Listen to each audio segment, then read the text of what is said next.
بسم الله الرحمن الرحيم إذا زلزلت الأرض زلزالها وأخرجت الأرض أثقالها وقال الإنسان ما لها يومئذ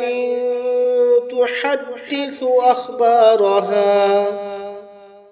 بأن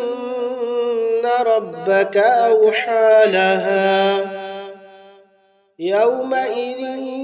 يصدر الناس أشتاتا ليروا أعمالهم فمن يعمل مثقال ذرة خيرا يره ومن